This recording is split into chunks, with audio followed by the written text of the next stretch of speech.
13 hours, 7 it is. Good afternoon to you.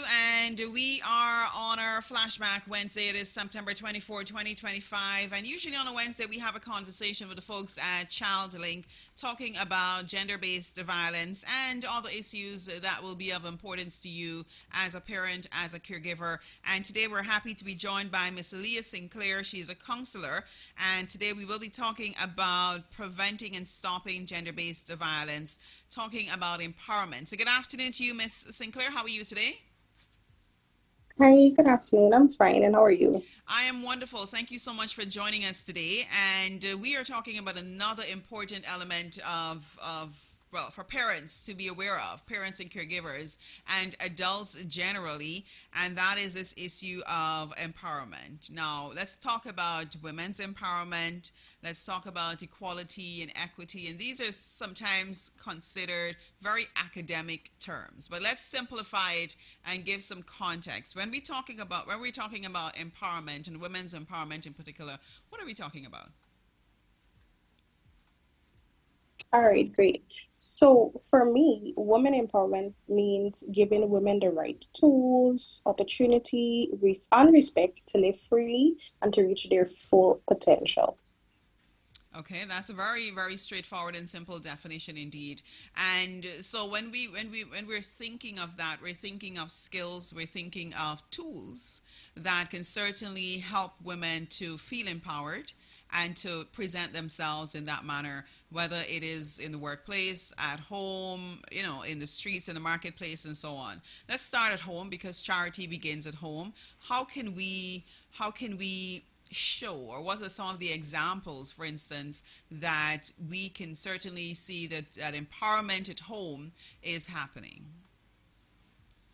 All right, great. So, first, in understanding or in answering this question, we first need to understand what empowerment is, and you would have explained that, right?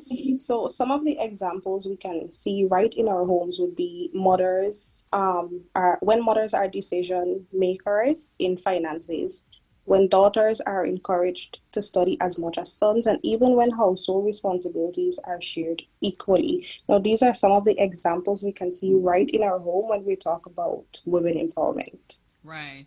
And it is nothing fancy. I think people often sometimes categorize it as, too academic, and then they think, oh, what, we have to go to school to be empowered, which is part of the process, right? Education is also part of the process, formal and non-formal. But in your home setting, there are simple things that you can certainly do, like you would have mentioned, shared duties, ensuring that persons have the power to make decisions and so on. Now, how could we foster that among kids? Because it's one thing for the parents or for the adults to demonstrate this sort of empowerment. How can we now foster this same space, this same level of empowerment among our kids? Because they too need to grow up in a space while they will emulate us, and children learn what they live. How can we foster that sort of environment in the home to enable kids to feel empowered, particularly our girls? All right. So first thing first is to give them education, mentorship, even providing them with a safe space for them to express themselves, right? And coming back to the household responsibilities being shared, you know, household responsibilities need to be seen as household responsibilities and not gender role responsibilities. That's a good point indeed. Because you don't want it to be, oh, like mommy does that, daddy does that, girls do this, boys do that. It's just household chores, right? Household responsibilities, like you say. Now, let's talk about equity and equality because oftentimes there is an interchange in the use of these terms, and sometimes there is also a gray area relative to understanding what we're talking about. When we talk about equality, what are we talking about? What are we talking about equity? What are we talking about? Explain the what they are and the difference. All right, great, no problem. So equality basically means giving everyone the same opportunity, right? Let's say, for example, giving every student the same book to excel, right? Now, with equity, it means giving people what they need to succeed. In other words, it's realizing or recognizing that people have different circumstances and giving them what they need to reach the same outcome. So, for example, it's not just about giving students the same book to excel, but it's helping those students who need the extra support so they can also excel. And this is important because oftentimes women face unique challenges. So, with equity, it ensures that everyone has a fair chance and not just the same chance. Right. So we're looking for equity as opposed to equality. You know, there is usually a graphic that circulates on social media which really demonstrates the difference between equality and equity. And just like you said, graphically, it's equality is just putting everybody on the same bench, so to speak. If they're looking over a fence, everyone has the same level of well, the same base. You know, because you're thinking that everyone is equal. But then they're shorter people, they're taller people, Right. and right. So the taller people may be able to see over the fence, may be able to touch the ceiling of the fence, but the shorter people will be disadvantaged. So that's where equity comes in now, where you level them off. So the shorter people, they have a little bit of a boost, if you like, a boost to cheer, so that they can see Yeah. over. And then the taller people, you can allow them, like, sort of line them so that they have enough to function. And then those who are perhaps a bit more challenged, you enable them to see and to function. So that is another very simple graphical sort of example. But of course, when we're talking about empowerment, it comes really from a strong base, huh? And oftentimes there are barriers to this. What are some of those barriers, and how can a person, a woman perhaps who is listening, can overcome those barriers?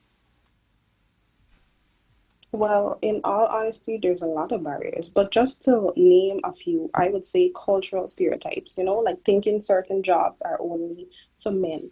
I remember growing up, we had girl toys and boy toys and girl jobs and boy jobs, right? And as a girl or as a woman, um, whatever career path you decide to take, it would have to be in alignment with that. It had to fit in that bracket. But if we take a look at our work environment today, and compare it to the work environment in the past, we can see changes because we now have women who hold job titles that were once labeled men or only for men, right? Of course, we're not there 100% because there are still organizations out there and there are still people out there who solely believe that certain jobs are for men and men only, and certain things women can't do. So I still think that's a barrier. In addition to that, I would say unequal pay because many women still earn less than men for the same job.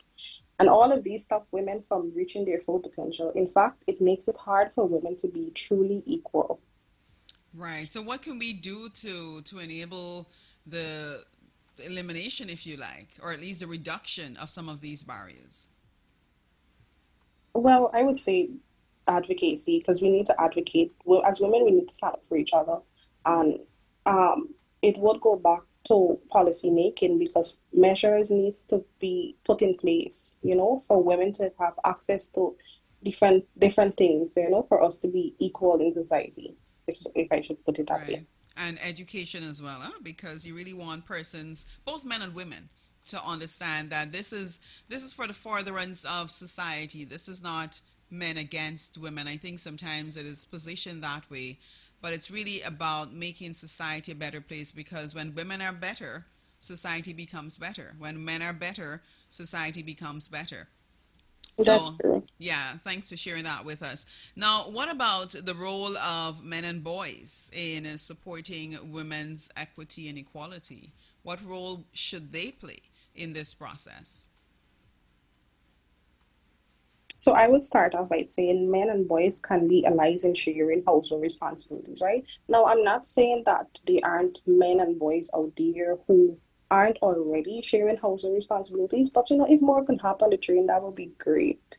Like I said earlier, household responsibilities need to be seen as just household responsibilities and not a gender role responsibility. In addition to that, I would say, speaking out against discrimination against women and also supporting women in leadership roles and rather than discriminating them or discouraging them. And this is not only for men and boys, it's for other women out there too, because sometimes you would find women would discourage other women when it comes to women taking up leadership roles. So if we could support each other rather than, discouraging us, sorry, discouraging women, then Right. it, Yes, I absolutely agree with you. And I think too there is a different feel in the way a woman approaches leadership versus the way a man approaches leadership. There is, I think, for women it's a lot more empathetic, and in that regard, decisions are made differently as opposed to when a man is leading. But again, this is not male against female. It's just working on the strengths and ensuring that we recognize each other's strengths and support each other. We did mention before about the role of education, both formal and non-formal. Help us to get some context as to how we can really push education to eliminate not only some of the barriers and the misconceptions about equality and equity, but ensuring that these values are fostered in our homes, in our society. so we know that education, or I believe that education is the strongest tool for breaking stereotypes, right? I believe that it changes mindset. It teaches respect and even open opportunities because now we see that, women are being offered opportunities that they weren't offered in the past. And along with the awareness talks, let's say in school and communities and even social media, it also challenged harmful beliefs. And that shows that girls can achieve anything. Right. And I think this whole concept too of educating girls in particular about self-definition, self-esteem, self-confidence, self-love, so that by the time you become an adult, you already rather have a definition of who you are, because oftentimes society shapes us, right? Inevitably. And education plays a role in ensuring that our girls understand that this is who you are. These are your values, like you said, correctly so, from the home. Uh, these these are the values as a family that we possess, and so when you are stepping out into the world, this is how, these are your boundaries. You know your limits. You have established these things by yourself, for yourself. So before you are placed in society, you already know what you bring to the table, and you're not going to be transformed by society, but instead you are spreading your light. You're allowing your greatness to be present and to shine as well. So education does play a significant role. And really, I would like to thank you for this discussion, because I mean, there's so many other aspects we can talk about relative to equality and equity and empowerment of not only women but girls and boys as well, because in order for the girls to propel, the boys also need to, and men need to understand, how significant the balance is towards achieving both equity and equality in our world today. So is there any other final thoughts that you'd like to share with us as we wrap up this conversation?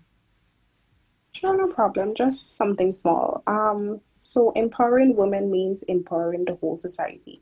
So I would like for us all to play our part in breaking barriers and creating equality for every woman and girl.